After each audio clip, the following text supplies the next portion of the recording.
Hi guys, my name is Drew Hetz and I'm one of the physician associates working at Sinus and Snoring MD. Today we'll be talking about snoring. So for most people, snoring is just a sound. But what happens is snoring occurs when air is forcefully pushed past relaxed tissue in the back of your throat. Okay? Most people snore every once in a while, right? But for some people it can be a chronic problem that indicates something that is much more of a serious problem, such as obstructive sleep apnea. Okay? A lot of things can affect snoring, things like weight, allergies, sinus issues, the anatomy of our body. But if it is a more chronic issue, such as obstructive sleep apnea, it can predispose you to a lot of more issues down the line. So some of the causes of snoring and or obstructive sleep apnea are things like your mouth anatomy. So in your mouth, you have tonsils. If your tonsils in the back of your throat are very large and obstructive in your airway, then it blocks your ability to breathe. That further makes the collapse of tissue in the back of the throat more significant, making the vibration worse, which makes the snoring worse. Okay.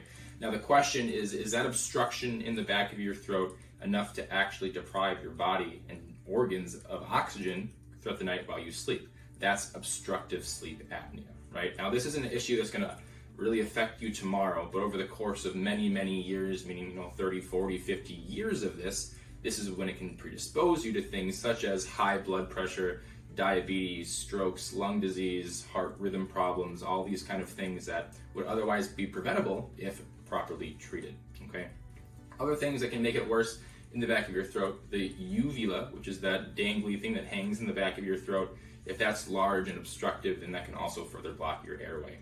In your nose, you have turbinates. Those are the structures on the lateral sides of your nose that function to warm and humidify air. If those are large and obstructive, they can also block your nasal airway, making breathing worse, making your tissue collapse even more. Additionally, having a deviated septum, which is a structure that divides the two chambers of your nose, can also block off your ability to breathe appropriately. When you don't breathe well through your nose, it forces you to breathe through your mouth. When you breathe through your mouth, it makes the collapse of tissue worse, making snoring worse, if not making you snore at all. Okay. Additional things such as drinking alcohol before you go to sleep. Drinking alcohol actually relaxes the tissues in the back of your throat, making snoring worse. Even I sometimes snore when I have alcohol before sleep. Actually being tired throughout the day means that when you fall asleep, your tissue is more relaxed, making snoring worse as well. Ironically, chronically snoring and obstructive sleep apnea can also make you have more daytime somnolence, which can make you more tired, which can make snoring worse. So it's insult to injury, okay? Position of sleep. Sleeping on your back can make tissues collapse even worse because it's working against gravity. Gravity makes your tissue collapse, making snoring worse. Lying on either one of your sides can sometimes help with that, and or sleeping in a recliner. So some of the risk factors to snoring and or obstructive sleep apnea is being a man. Men are more likely to snore and have obstructive sleep apnea versus women, okay? Being overweight.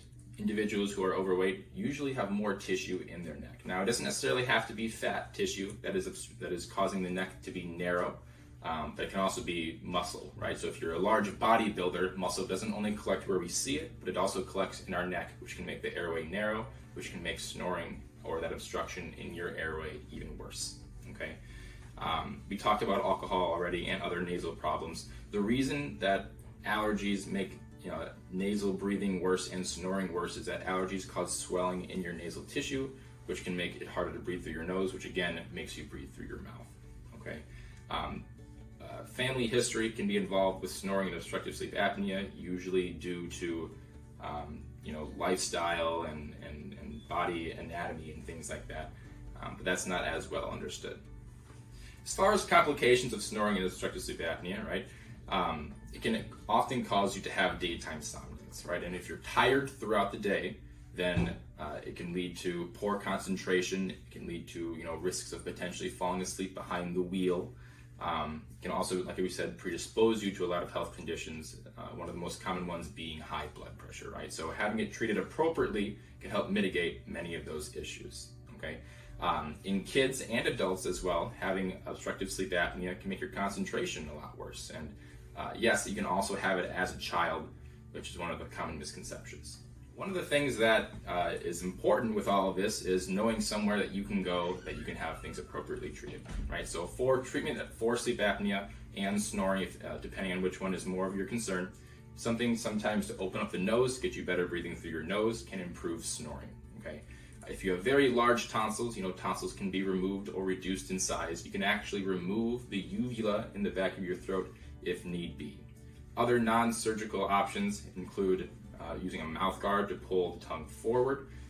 Doing that just barely pulls it enough forward where it doesn't collapse while you sleep. There are also other various medical devices that can also be used if needed. For more information, feel free to visit sinusandsnoringmd.com or give us a call and schedule an appointment.